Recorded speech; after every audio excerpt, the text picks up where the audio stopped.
Welcome to Dance Fit Biz Builders. I'm Orit, dancer, instructor, and proud owner of a thriving belly dance fitness business. And in this podcast, I'm giving it to you straight, sharing what it takes to kickstart and grow your dance and fitness business for the success you deserve. Whether you're a seasoned instructor, a passionate performer, or dreaming of turning your love for dance and fitness into a thriving career, you're in the right place. Lace up those sneakers and pull on those dance shoes and get ready for truth smacks, tips, and inspiration. Let's do this. Hey there, and welcome to Dance Fit Biz Builders. I'm Orit, your host, and this is episode 45. So welcome, teaching pros. Welcome back to the show. And today we're diving into something every business owner encounters, and that's objections. Whether you're offering fitness classes, dance classes, coaching, or any type of creative service, you're bound to hear people hesitate, ask questions, or need that extra nudge before they commit. Am I right? Now, the goal here when you're dealing with objections isn't to pressure them into saying yes. It's about listening. It's about understanding and finding ways to make things feel right for them, you know? So today I'm going to walk you through 5 of the most common objections and how to handle them with confidence and without feeling pushy. Here's the first objection. It's too expensive. I know we all have heard this. Someone loves what you're offering, but the price feels like a roadblock, right? So what do you do when someone says, sorry, you're just too expensive? Well, one of the best strategies is offering a payment plan. Like breaking your pricing into smaller bite-sized payments, it feels easier. It feels a little less intimidating and more doable for people. You could do this without lowering your value. Now, I do this a lot in my business. My academy has a one payment, and my academy also has a multi-payment plan. Same thing with my virtual studio. You've got a year plan, you've got 6 months, 3 months, 1 month, we even have 1 week. Another approach is help them see the value. So help them see the transformation they're going to get, the results that they can expect. When they can see the true value, the price becomes less of an issue.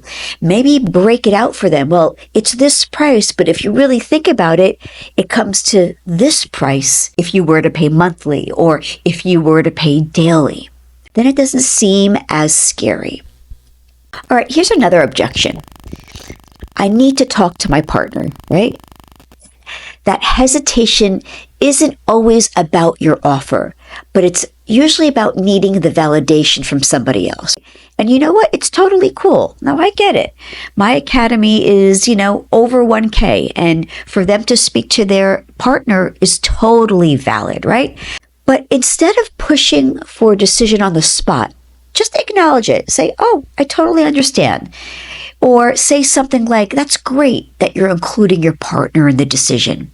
If you'd like, I can send over some details that might help you with the conversation. You can also let them know they have a grace period to decide, or giving them the space while keeping the conversation open. Many ways to do that when someone has that objection of, let me speak to my partner. All right, the next objection. Sorry, now's not a good time. Timing is everything. Life happens. Sometimes people aren't even ready to commit just yet. So instead of that hard sell, offer flexibility. Let them pick a date to start that works for them. Right? You can even follow up with something like, I totally get it. What if we find a start date that feels better for you? This way, they feel like they have the control over their own schedule, and you're giving them an option that works. So it's a no-brainer. Why wouldn't they say yes? And objection number 4. What if it doesn't work for me? Now, this one is all about fear. The fear of course, not working, wasting money, the fear of failure, the fear of the unknown. So how do you ease their mind? Offer a guarantee. Whether it's a trial period, a money back guarantee, or maybe a try before you buy option. It takes the pressure off.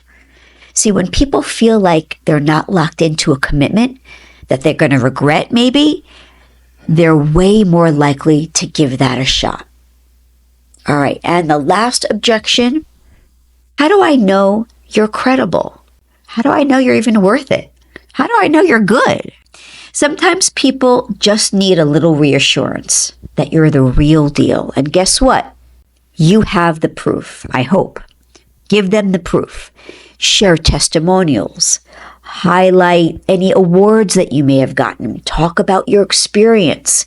If you have success stories from past students or clients, showcase them.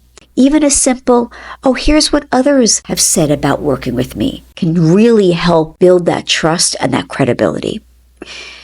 So, folks, here are my final thoughts.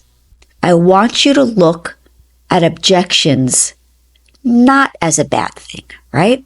They're just a chance to dig a little deeper and connect with your audience.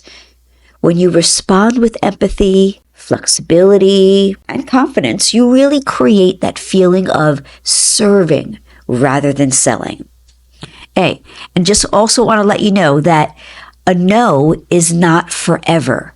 If you handle the objections with care, you'll be the first person they think of when they're finally ready to say yes.